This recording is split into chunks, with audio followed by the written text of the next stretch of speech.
Assalamualaikum warahmatullahi wabarakatuh. Innal hamdalillahi nahmaduhu wa nusalli wa nusallimu ala rasulihil karim, amma ba'du.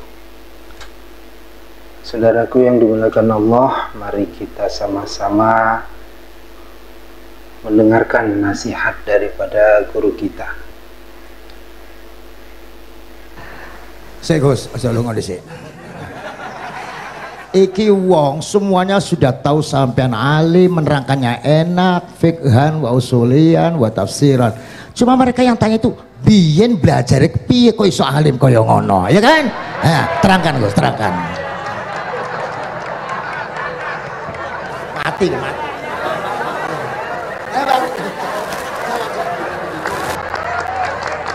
Setuju kan, setuju? Asal dakaik.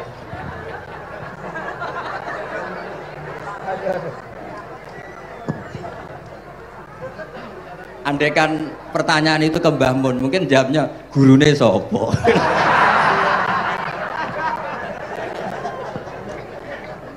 Tapi mungkin kalau ke mbah-mbah saya ya juga babanya nih Biha juga Mbak Abdul Aziz, mungkin putuku. Tapi kalau saya ingin cerita tentang saya paling ya aku sregep. Yang jelas tuh dalika fadlu wa yu'ti apa mayas. Tapi gini, kalau ini menghormati bahasa saya ini, kalau ijazah begini, dulu Mbak Mun tuh sering cerita juga bahasa. Kena kepengen ngalim ku sinau sedurunge ngaji. Ya. Misalnya kamu ngaji takrib atau ngaji wahab sama Mbah Mun, kamu baca dulu sebelum ngaji.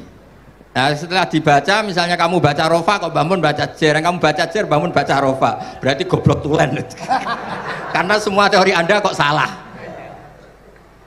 Ya, misalnya Mbah Mun baca wadakaro sopa al-musonifu, kamu baca wadakaro al-musonif. Berarti kan goblok banget itu. Ya kan ada cerita gitu, ada orang tuh nggak tahu betul, Gus maknanya lam tardiman itu apa? Lam tardiman. Dicari di kamus itu udah ada, ternyata itu di khet lam tarodaman. Dia baca satu lam tardibatnya, dicari di kamus sampai hidup mati lagi agak ada. Nah, jadi kamu baca dulu, misalnya di bab khet lam taro ngali sopo mar'ah daman ing geteh. Ternyata ngaji Mbah Mun paginya jadi baca lam taro daman. Jadi kalau kamu malamnya baca lam tardiman loh kok. Jadi itu kata Dawe Mbah Mun, mergo sorokan kabeh santriku ora mungkin. Carane ngecek kebenaran Anda yo maca sik. Nanti kalau kemiripannya 50% ya separuh alim. Kalau 70% ya serondo alim. Tapi nanti kalau kemiripannya sampai 100% dan berkali-kali, ya berarti kan sudah luar biasa. Jadi yang ngaji sama Ki Mustafa, Ki Niam, saya mohon santri-santri itu belajar dulu. Biar bisa ngecek nanti guru saya baca kayak apa? Waduh salah ya Gus. Kenapa lah? Waduh salah. Karena kiai itu kalau salah ya mau ngalah. Ini ceritanya Mbah Mun betul. Ada kiai nggak tahu apa kakean mergawe, kakean politik nggak tahu. Wal babi lan walang. Terus ada santri, kulo gak ada makna kok lawang. Ya walang sing lawang cung. Mau ngalah. Terus watini lan wit alu. Gurune maca alu. Kulo gak ada makna kok elo. Lah ya wit telu kena gua alu. Tapi saya menangi kiai itu kalah sama santri itu. Saroko nyolong sapa wong albedo tangi anduk. Terus gurunya kaget. Cung kok anduk, cung. Bareng didelok endok. Karena kalau pegon kan anduk sama endok itu podo ya. Ini ada podo. Tapi kiainya akhirnya kalah. Memangnya nyolong anduk boleh? Yo ora cung, yo haram, yo podo ae kalau gitu nyolong. Nyolong endok ya haram, nyolong anduk haram. Lo cerita itu masyhur itu. Kalau cerita yang terkenal di Lirboyo itu kan ada santri dari Jakarta di kelas. Gurunya bilang Ja'a Zaidun, Zaid datang. Waro'a itu Zaidan, saya melihat. Si murid ini itu melihat pintu terus. Lama-lama gurunya itu tersinggung. Kamu diajari pelengahan nggak sopan. Habis Ustadz bohong. Lah kenapa bohong? Katanya Ja'a Zaidun, Ra'aitu Zaidan. Zaidnya mana?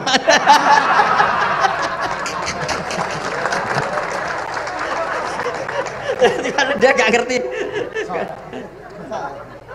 Saya datang, saya melihat mana orangnya kok dibahas-bahas terus itu. Ya, jadi yang serius tadi kalau sampean ingin nguji kualitas Anda, makanya saya dulu itu pede baca kitab di depan Mbah Mun karena ya ngecek. Dan dulu itu Gus Zofur, Gus Kamil sebelum ngaji ya itu mesti sinau sama saya. Nanti ketika Mbah Mun baca tadi kalau kemiripannya kita 90% ya bagus. Syukur-syukur sampai 100. Dan itu terulang sampai Wahab Hatam, Jamul Jami' Hatam. Sehingga kita tahu.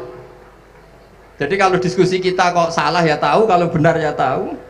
Kalau tahqiq ya tahu. Biasanya kalau tahqiq itu Mbah Mun karena takut nyalahkan kiai-kiai Jawa, kalau baca 2 kali, misalnya begini. Yasmalu, kadang diwaca Yasmilu ora apa-apa nggih Jawa wae gitu. Karena kalau kita memaksakan sampai benar seperti di kamus, kayaknya kalau kiai Jawa itu berat. Berat sekali. Dumeli bojo bolak-balik mesti ora goblok wis apik lah. Karena kalau baca tahqiq itu kan butuh kamus. Yang benar itu Yasmalu misalnya. Tapi kan populer juga orang baca Yasmilu. Saya tuh menangi loh, Kiai Jawa dulu baca Simai itu menangi, Masdar Simai. Lama-lama setelah banyak alumni Al-Azhar terus berdasar kamus baca Samai semua sekarang. Saya menangi Kiai itu baca Dilalah. Lama-lama karena sekarang udah banyak punya kamus, baca Dalalah. Fa'alah. Jadi Kiai itu juga kadang-kadang keteror muridnya. Makanya Syekh Zakaria Al-Ansori itu pernah ditanya, kenapa engkau begitu alim alama sampai dilakopi Syekhul Islam? Kata beliau itu lucu jawabannya, karena saya ini orang yang sial.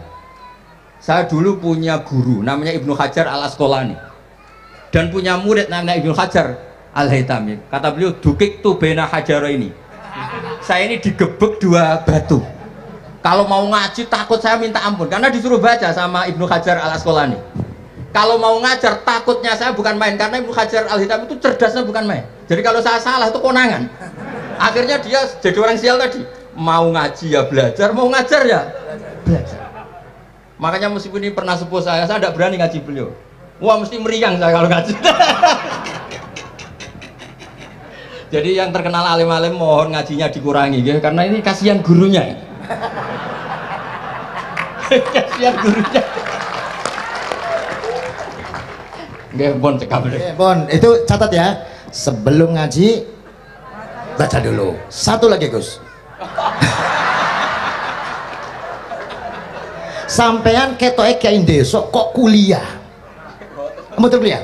Oh, nggih. Pun dari belajar dari mana sampai kemana Gus jenengan? Dari Mondok sampai ke Jogja sampai Putih. Monggo.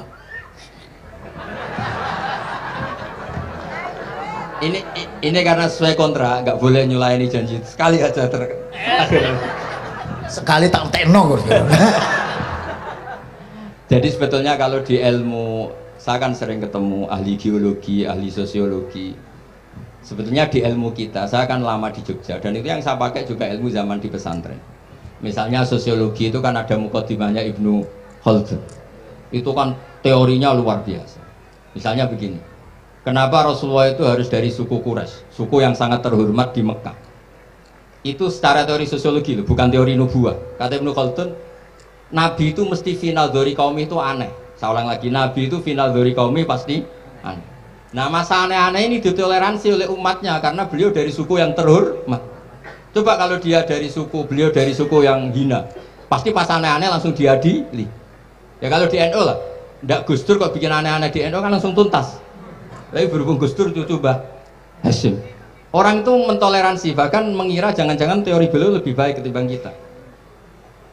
Nah makanya terus kata Ibnu Khaldun, ma ba'atsawu nabiyan ila fi mana'atin min qaumin, tidak ada nabi diutus kecuali dari kaum terbaik supaya masa-masa transisi ini nggak ada perlawanan.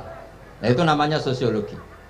Sehingga beliau ngendikan, ini versi tarikh bukan versi Ibnu Khaldun saja. Ketika sahabat disuruh hijrah karena disakiti orang kafir Quraisy, lah engkau sendiri ya Rasulullah, saya ini orang Quraisy, nggak akan ngalami yang seperti Anda alami. Nah itu namanya sosiologi. Begitu juga matematika.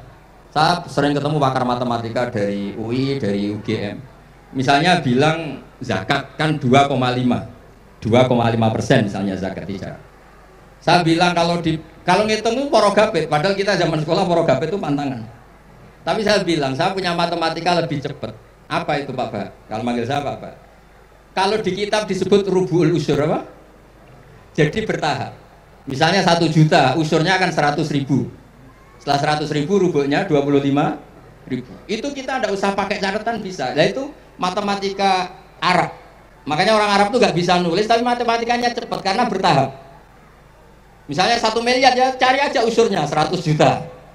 Berarti rubuhnya 25 juta. Berarti 2/5, 2,5-nya 1 miliar itu 25 juta. Tapi kalau orang Arab bilang itu rubul usur. Diusurkan dulu baru dirubuh. Misalnya 6. 2/3 6 berapa? Orang Arab bilang sulusan. 6 sulusnya 2.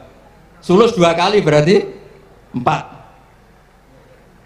Sama misalnya zakat zuro. Zakat zuro itu kan al usur sama nisful usur. Berarti misalnya kalau tidak disirami ya, tidak biaya, zakatnya itu 10%, berarti per 100 10. Nah, sekarang kalau 10 ini kan berarti 1/10. Lah nanti kalau disirami pakai biaya namanya nisul usur, berarti 5. Jadi orang Arab itu nggak mau langsung bilang 5 karena kalau 100 dibagi 5 itu apa jadi 5 itu mikirnya panjang. Jadi diusurkan dulu terus nanti dibilangkan nisful usur. Nah, jadi ilmu khazanah kita ini sudah luar biasa. Nah, itu makanya terus orang Arab kalau ngitung matematika itu udah usah tulisan, udah usah porogabit karena bertahap tadi. Jadi misalnya 2,5 bahasannya apa? Rubu'ul usur. 1 miliar usurnya berapa? 100. Rubuhnya berapa? 25. Nah ini semoga buatan ngingkari janji. Wassalamualaikum warahmatullahi wabarakatuh. Matur. Sebetulnya masih ada satu lagi, cuma ampun. Beliau adalah sangat hafal dengan nu'util masyayikh. Artinya sebutan. Kenapa Imam Ghazali itu Syekhul Islam, Hujjatul Islam. Kenapa Imam Anu Syekhul Islam. Kenapa Imam Anu, sahabat Anu, ada Saifullah, ada Asadullah. Itu biar ahli sekali. Karena ini belum tuntas, jadi ya berikutnya insya Allah kita mentongakakan ya Allah moga-moga Gus Bah gelem kono tongan jajal tongane Gus Bah karo tongan sampean mandi ndi kira-kira. Matur nuwun Gus, matur nuwun Sayyid, matur nuwun sangat matur nuwun sangat masyaallah niki jelas Gus Bah itu enteng cepet atau diterimanya ku napa jenenge keterangannya cepat dan lain sebagainya cepat. Enggak ada kayak yang jelimet tak kira apalagi saya mendengar dianya saja nggak paham nggak. Nah itu nah, demikian matur nuwun sampai kudu matur nuwun sangat wong sing lagi uzlah ora gelem luar biasa. Kita hanya udah selanjutnya atau mau Gus kula sak sedulur sak santri nek pas jenengan donga pas uzlah njaluk ditongakne ngoten mawon nggih mboten mawon pun nggih sampai itu. Allahumma shalli ala sayyidina Muhammad masrani ba'in alhamdulillah rabbil alamin. Allahumma rabbana zalamna anfusana wa illam taghfir lana wa tarhamna lanakunanna minal khasirin.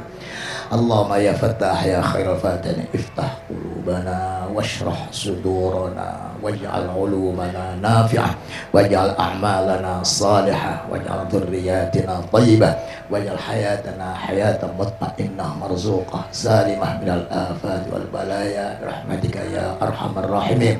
Allahumma ya latifan bi khalqih wa ya aliman bi khalqih wa ya khabiran bi khalqih ultuh bina ya Allah fi qadai hawaijina kulliha min hayat dunya wal akhirah ya latif ya alim ya khabir la ilaha illa anta subhanaka inni kuntu minadh dhalimin la hawla wa la quwwata illa billahi sallallahu ala sayyidina Muhammad alhamdulillah bil alamin al-Fatihah.